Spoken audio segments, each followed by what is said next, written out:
Have you ever opened your fridge and wondered how it was empty again? Have you ever needed to go to the grocery store for just one item you were missing and hated the trip the whole way there? Or have you ever started a recipe only to realize that you didn't have all the ingredients you needed?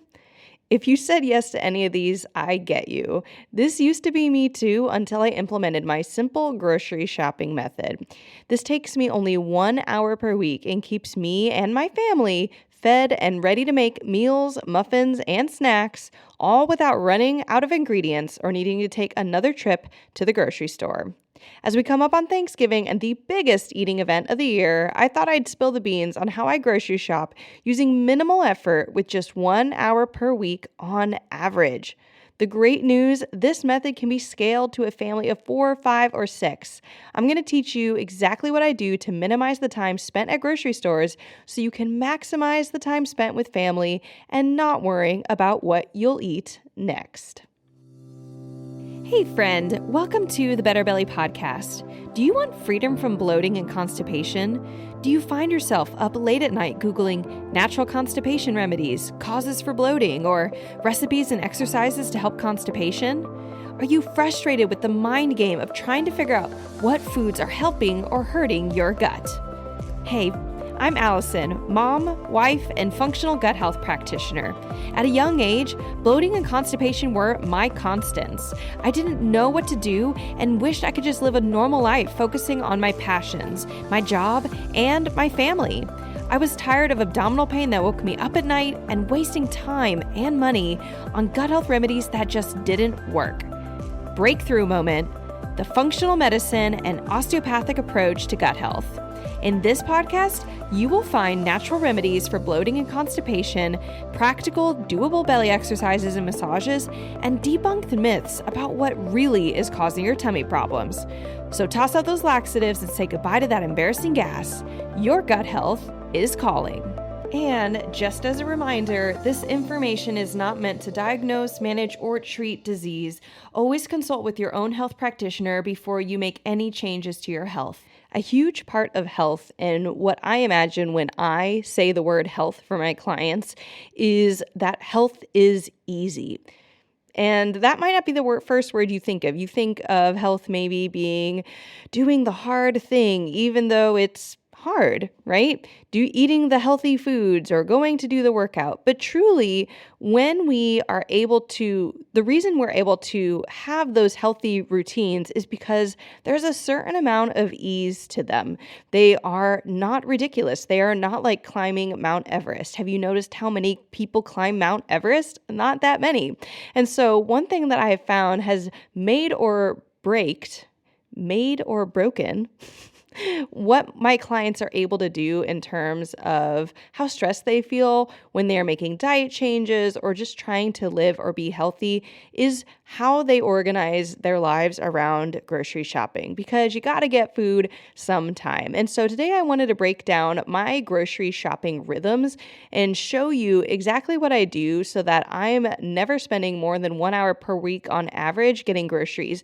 And typically what I'm also doing is I'm not grocery shopping every week. So the cool thing about what I'm sharing here is that I might be grocery shopping 2 or 3 weeks out of the month. And by say 2 or 3 weeks, it's one day out of these 2 to 3 weeks. And the rest of it is taken care of because of how I structure buying my food. So I'm going to prove to you, that I do it in 1 hour per week when you kind of average it all out between the 4 weeks. I'm going to talk to you exactly what I do, what stores I'm going to, kind of even breaking down. I'm including the driving there of the grocery trip. And then I'm going to talk to you about what tools I use to make this happen. So it's minimal amount of time spent grocery shopping and then maximum amount of time just enjoying the food that you're actually buying.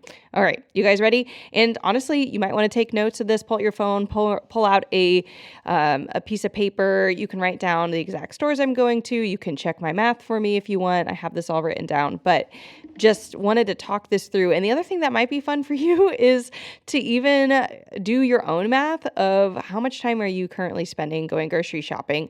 Maybe it's less than me, but maybe you're spending more time picking up food from restaurants and that's not the food you want to be eating. Or maybe it's more money than you want to be spending on food and you know you could be doing better if you did grocery shopping. Whatever it is that's going on, it might be a little fun thing for you to even figure out how many hours are you spending, because you might not realize how much time is going to this, to grocery shopping, just trying to go to the store real quick and come back. So here we go. So my grocery shopping rhythms all is broken down to, the reason I can even do this is because I'm able to do 1 Costco trip a month and 2 Kroger trips. And Kroger is a local grocery store in our area. If you're in the South, it'd be like the equivalent of Publix. If you're in the West, I actually don't remember exactly what is in the West. Same with Illinois. Off the top of my head, I'm trying to remember. I used to live in Chicago, y'all. But all that being said, it's our local grocery store and then Costco. So 1 Costco trip, 2 Kroger trips. You can already tell that these trips, I'm not even taking 1 trip a week. It's going to be 3 in a month. And sometimes I'll do like one of these trips, a Costco trip and a Kroger trip in 1 week. And then I will have 2 weeks out of the month I'm not even going to the grocery store, neither me nor my husband. So that's one of the first things that I do. And then let me just break down these trips, right? So 1 Costco trip a month.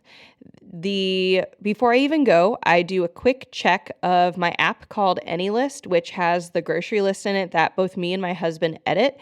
It's one of the tools that I'll talk a little bit more about it, but it's one of the main tools that actually makes me able to do grocery shopping so fast. So it really is key that you have a tool, whether it's AnyList or something similar, that you do have a tool that helps you know what to buy in a really savvy way, and that is going to be one of those things. But I do check that list, and I actually go around my fridge and my pantry to real quick to make sure that I'm not missing anything on the list. But typically the list actually has most of what I need on it already because of how I use this tool, and I'll break down that. That's about 5 minutes where I just real quick walk around my pantry and fridge, and then I get in my car. Then it's a 30-minute drive there and back. So that's 1 hour total. I shop. I give myself mentally 1 hour to shop. So usually I'm never stressed. I don't feel like, oh my gosh, I planned for 45 minutes or 30 minutes and it's not taking that long. I definitely don't always need an hour. It depends on exactly how much I'm buying and exactly what traffic's like and inside the store and exactly, what checkout's like. But I give myself mentally 1 hour to shop. Checkout's about 15 minutes on average. I load in 5 minutes and unload in 10 minutes. And that's going to be 2.5 hours once a month. Some of the pros of Costco, the reason why I do Costco at all is that it's bulk, it's low cost for the quality of the item you're getting, and then it is quality items. They have a lot of alternative foods there, a lot of dairy-free items, a lot of gluten-free and grain-free breads and tortillas and ice creams and all sorts of stuff. So I do really like Costco. The con to Costco is there's no pickup option, but because you're only going to Costco once per month, it's really limits how much time you're spending in it, and that'd be you as in me, or you if you want to try this method. And I do mention pickup because the thing that really made the difference in like just world changing in terms of how much time I spent grocery shopping was starting to use the pickup option that I literally started using it in COVID just because that became, I think, maybe one of the only options, if not just a safest option to do. And so Kroger, one of my local grocery stores, they have a pickup option where basically you download their app, you log into it with your login info, and then you can pick all the foods that are in the store. You have to pre-pick the store so that the app can tell you if they have that item in stock. And then you pick however many items you want. Is it organic banana? Is it a non-organic banana? Do you want 6? Do you want 5? You put everything in there that you want. It tallies up around how much it thinks it's going to be. You're able to even clip coupons in there, which is really fast. You basically says like, hey, there's a coupon available this week for this item. You tap a button. It's essentially applied to the food. And That's great. So I add items to the app. It takes me about 10 to 15 minutes. I just cross between the AnyList app, which is my grocery list my husband and I build, and then I go over. The other cool thing about the Kroger app is it remembers the things that I've most recently bought. So a lot of times I'm rebuying really similar stuff like eggs. And so I know the exact kind of eggs that I typically like to buy. I like these like 18 pack eggs, and we typically buy 3 of them at a time, and we like them cage free. And whatever you like to do for whatever cost, you just click it and you put it right in there. So the almond milk, the unsweetened almond milk that we like, that's the Kroger brand because it's a little less expensive. Whatever it is, you just put it in there. It takes 10 to 15 minutes. Cross the items off my AnyList app. Then I do checkout. It's like a minute, right? You just have to confirm all your items, and you can even in the Kroger app, and it might be similar in other apps. Like I know Aldi has a pickup option. You might be able to say like, if this item isn't available, what else can you, like, do you want me to try to replace it or not? But then you just check out with, a lot of times we have our card on file and you're done. Then you've picked a time slot where you go. There's usually an hour window where you can arrive anytime within that hour. And it's 15 minutes there and back for me or my husband, whoever goes. And so that's 30 minutes total. You wait in the car on average for me like 5 minutes for all the food to come out. Then like an unloading of 5 to 10 minutes at home. And that's a total of like, it's an hour or like right under an hour, right above an hour. So I rounded it. And I do that 2 times a month. So that's 2 hours. Now, I will say if my husband does the pickup, then for me specifically, it's going to be only 30 minutes a month, which is just that 15 minutes each time to put items in the app and then check out and like have picked a time slot to pick up the app. I then put the time slot into the shared Google calendar that my husband and I use, and it shows up on our calendars, and I might even text him and say, this is on our calendar now. Either you or I can pick it up, whoever it's more convenient for. So the pros to this method is I don't have to shop myself, which drastically reduces the amount of time I have to shop. And then the con is that sometimes they might give you produce that is not as quality as you would have picked yourself, or they might replace an item, say they don't have organic mustard, then they've sometimes given me non-organic mustard. So I have to, work in a time where I'm going to go back and return it or decide if I'm going to use it or not, so that's kind of the main con that I found with the pickup method. So that is ultimately, it's going to be 2.5 hours for Costco, 2 hours for Kroger on the high end, because it's about an hour total with the driving and check-in and stuff. 2 times a month. So 1 hour, 2 times a month for Kroger. That's going to be a total between the 1 Costco trip and the 2 Kroger trips of 4.5 hours. If you divide it by 4, it's a little over 1 hour a week. It's not even 1 hour and 15 minutes.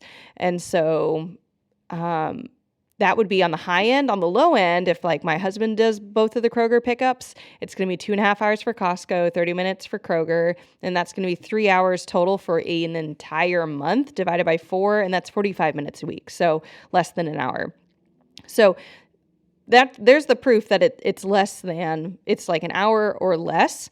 And then the tools that I use to make this happen and like why this actually works. So number one, we have an app called AnyList. It is a really simple app where you like can have it's a shared account. So my husband's on it, I'm on it. And if basically what happens is as we run out of a food, we add it to the list. So say I am making a smoothie and I use the last bit of collagen powder, I immediately add it to the list so that the next time someone goes to Costco, we know to get collagen powder. You can even put in the list specifically what grocery store to buy it at, so you can remember it, or you can quickly glance through and say, okay, I'm about to go to Kroger. I'm about to make a Kroger list. Like, have I grabbed all the items that are Kroger specific items we get at Kroger?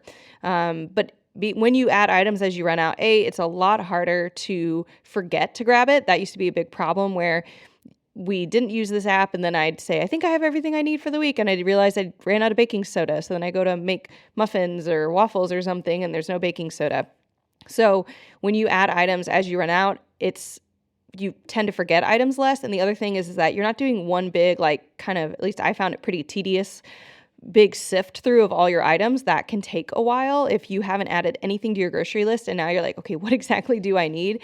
And you go through stuff. It adds even more labor to the whole process if you are meal planning and grocery shopping at the same time, aka you're trying to pick what food you're going to buy or food you're going to make. Like, is it going to be spaghetti? Is it going to be chili, whatever? And then you're also having to say, well, how much chili am I making? Is it a crock pot? Is it a pot? Is it a double recipe, a quadruple recipe? And then you're having to translate into the number of cans you're going to make. Like, it just gets complicated really, really, really fast. I don't do any of that. And I'm actually going to dedicate a totally new episode to how I meal plan, just because there are some nuances and it will pair really well with this episode.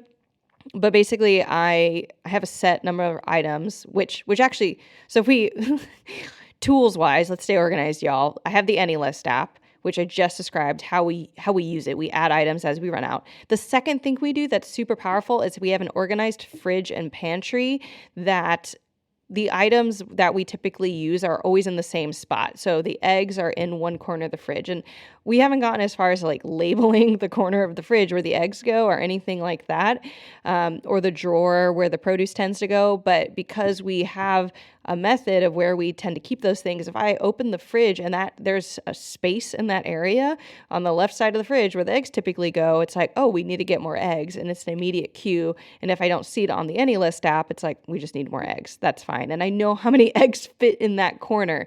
We can get an 18 eggs and we can get 3 of them and stack them up. Boom. We're great. Same with like the pantry. I keep my canned beans in the same area. I'm never trying to fill like, oh, that space is open, so I'm going to fill it with something else. No, that's the canned beans area. I even tend to have the same columns because it's about like 5 columns of cans wide. Tend to have like black beans in the first column and then pinto beans in the second, chickpeas in the third, so we eat a lot of beans because we're grain free. And beans in general are awesome. Lots of beans. And I know I can fit 6 in each aisle. So if I open it up and it's totally empty, I might buy 6. If I know I want to make chili that week and I want to have extra beans left, I'll buy 12 cans because I'll use on average 5 or 6 for a very large crock pot of chili, and then I want to have 6 in the pantry when I'm done. So I generally know the math of what fits where and how much I have and how much I need if there's a gap in it. That is like quick visual. I'll say, oh, have 4 cans of black beans in here. I could fit 2 more and I'll just add 2 more. I don't wait till I need the black beans for a meal. I know I'm going to use black beans in some type of meal in the future. Again, kind of going at how I meal plan. And so I just need to fill up that area. Again, same with cheese. If you wondering what type of dairy-free cheeses we're using, it is not plant-based. You can go and check out episode 171, and I talk about all the creamy cheeses and sauces that I use to make all of our foods. But all that being said, cheese is amazing. And I know where the cheese is in the fridge, and if it's empty, I need to buy more. All right, so that is tool number 2, is an organized fridge and pantry. And then tool number 3 and number 4 are really similar. One is an extra freezer. If your house can do this, if you have a garage or a basement or an extra area in your house where you can have another freezer, it doesn't even have to be huge, but just anything, this is a phenomenal place you can put extra meat, extra gluten-free breads or gluten-free pizzas, frozen leftovers, because not every grocery store is going to have a gluten-free loaf of bread, but if Costco you can get 2 for a really good price, then we'll buy 4 of them and put 2 of them, or actually 3 of them, in the freezer and just open one bag and have it in the fridge. So that's kind of how we do the extra freezer, is what enables us to be able to eat out of overflow and never worry about, did I have exactly enough? Because if we run out of it in the pantry or in the freezer or the fridge upstairs, we typically have backup in our basement, which for us, that's where we keep our extra freezer. And then we do have extra pantry space in the basement as well. We keep extra canned coconut milk there, extra spices, extra almond flour. So it's not where we're going to go and grab the almond flour if I'm about to make some muffins. But if I make muffins and I need 1 more cup of almond flour because I just ran out in the upstairs, I go downstairs, and that is essentially, I'm basically grocery shopping from my basement. And I then once I've removed that bag, I add to AnyList that I need more almond flour. And it's not even that I'm fully out, it's that my basement pantry is out. And then the next time I'm at Costco, which maybe can be in 2 weeks, which it doesn't matter. I don't need to go to Costco right then because it's not like I'm immediately out or I need to make an emergency trip to Kroger for almond flour and buy a more expensive version of the almond flour. I just know the next time I'm at Costco, I need to get another bag to replace the item in the pantry. And it is honestly that extra freezer, extra pantry space. If you don't have a basement, if you don't have a garage, if you just find a place, maybe it's like your closet on the first floor, second floor where you keep coats or something, because it doesn't have to be even close to the kitchen. It just needs to be somewhere where you can go and grab it once you have run out of something. And this is a game changer when it comes to not having that immediate need to go to the grocery store. You can wait. You have that margin where you can wait until the next time you are planning to go. So those are the 4 tools: the AnyList app, an organized fridge and pantry for just quick scanning of what you need, an extra freezer, an extra pantry space, to enable this process of 1 Costco trip and 2 Kroger trips. And again, the reason we don't do all Costco for us personally is usually it's overkill. There's some produces we just don't need to eat all, like a Costco size amount of Brussels sprouts or something. We tend to maybe eat smaller portions of certain types of foods. Sometimes there's benefits in cost or how close it is because Kroger's closer. So that's why we do mix it up. We sometimes buy our eggs from Kroger, sometimes from Costco.